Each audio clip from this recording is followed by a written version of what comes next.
Hello boys and girls, welcome to my channel. I'm For Classic and welcome to BenchART. So for today what I do have in here, it is Hyperbyte Breaker. This key was provided by the developers of the game. Thank you a lot for the offering.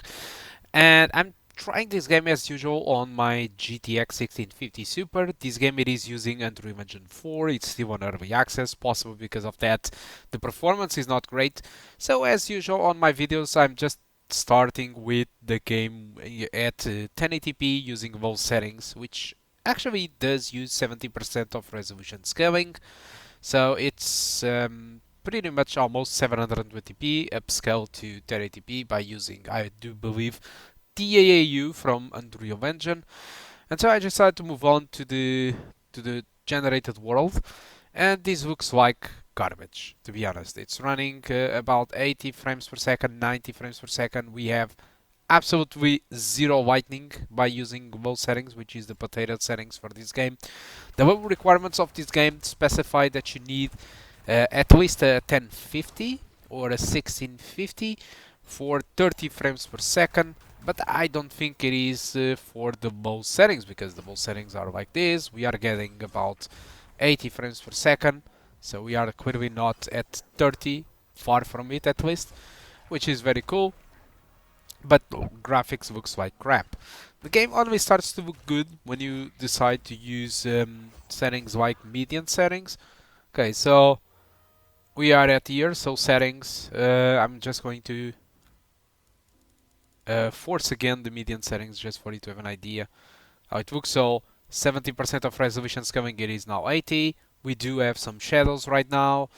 We have some more foliage than the usual, but shadows looks very blocky. As you can see on the hub area, we are having already a performance lower than 60 frames per second. So, well, that's quite harsh, if you ask me. And still, we are playing at what it should be close to 900p to 1080p using. I'm not really sure about this, but probably some using some sort of DAAU. I'm not sure. Let's move on to the to the generated world. And in here we are getting 60 frames per second, overviewing the distance. We have now higher distance. We have shadows, as you can see. So the lightning seems to be much better. Everything seems to be much more understandable now. And despite we are having 60 frames per second, it is easy to drop below of that if you are going to a place with a lot of foliage, for example, or if you involve in a very big fight with a lot of opponents. You can expect the game to drop below 60 frames per second. So median settings is a good setting, in my opinion. You can still see some popping going on, and a lot of blockiness in the shadows. Shadows drawing close sometimes to the opponent, to the player, I mean. But yeah, it does drop below 60. This is not by any means the most demanding moment you will find in this game. 55, as you saw. Uh, there are moments, there are areas in the map, sometimes like woods or big forests, where the game can drop to a much higher degree, you know. So probably we are having a near 55. Possibly with these settings it can drop like to 45, God knows. But still, again, this is in early access, so it is bound to improve. But still, given the recommended, the minimum requirements and the recommended requirements, I'm not entirely so sure if they are willing to optimize the game even further. So let's check it out, other settings. Alright, so we are here at the settings menu again on the area. Let's move on. So I'm now using the eye settings. The eye settings does use 90% of resolution scaling. Foliage gets to its maximum quality, as well as I believe shadows, it was with the maximum ones. And only special effects and stuff like that are not at maximum, as far as I could saw. Performance doesn't look very different from median, but yeah, it is slightly more demanding. And so in areas, for example, where I did get 55 frames per second, I can now get like 50 or 45, but it's much better looking. So we are here at the same environment, and as you can see, shadows no longer look pixelated. They look like softer shadows, which is much better to the eye, in my opinion. It's much better filtering. There is no blockiness in there, in them. Foliage gets, I believe, higher distance as well as the shadows, and yeah, there are a lot of effects that gets turned on. I believe bloom and unfortunately for many, chromatic aberration. Of course, you can personalize all of this stuff, but yeah, there are changes in the visuals. But like I said, performance difference, it's not much. So I do believe that the eye settings is actually pretty cool. But you can expect something like 5 to 10 FPS worse when using high settings in comparing to median settings. For all intents and purposes, neither median, high, or even maximum settings will guarantee you a perfect 60 frames per second. It will surely drop in many moments, so it won't be a stable 60 frames per second performance in this game anyway. So I believe that if you are okay with variable frame rate, I would say that the eye settings it's pretty much the best option.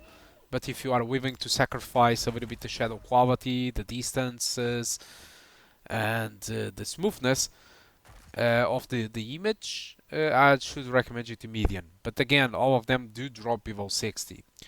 If you can run with potato mode, yeah, that setting probably will guarantee you a 60 frames per second locked.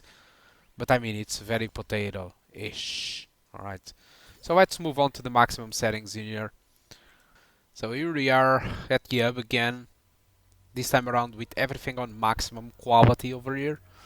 And native resolution and the hub area. I mean, this is kind of complicated to compare because every time you enter in the hub or in the level, everything is kind of randomized. I'm not saying about the enemy placement or... No, it's just the time of the day. The time of the day is different every time. And yes, the levels are randomized every 4 times that you die, but that's another story. For this benchmark, the world was always the same, but sometimes the locations weren't.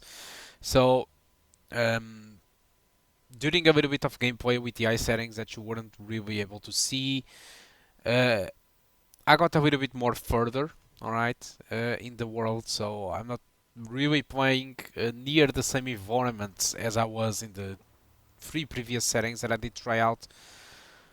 But still, as you can see, the maximum settings is for the most part always below 60 in here.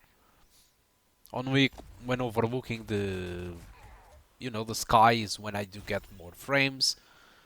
But as you can see, I'm pretty much at the 40s at the moment, which is much worse performance compared to the previous settings that I had. Still, it's above 30. So if you want to play with a locked 30 frames per second, you can always play with maximum settings in here. Again, I'm still not sure if it can handle inside the forests or forest areas. I'm not really sure if it isn't going to drop below of that on those areas. But still, for me, my recommendation if you are playing with a 1650 Super, it is to either play at median or either play at high settings, whatever makes you feel better in that sense. If you prefer visuals over performance or quite the contrary, well, you know what to do. And remember, this is still on early access, so this level of performance might not mean anything at the release. It might be more demanding or quite the contrary, it might be more optimized, who the hell knows. In 1 year, probably you will have that answer. So I think that's all that I want to talk about Hyperlight Breaker. Hope you keep enjoying the rest of the video, and I do hope to see you soon. Goodbye.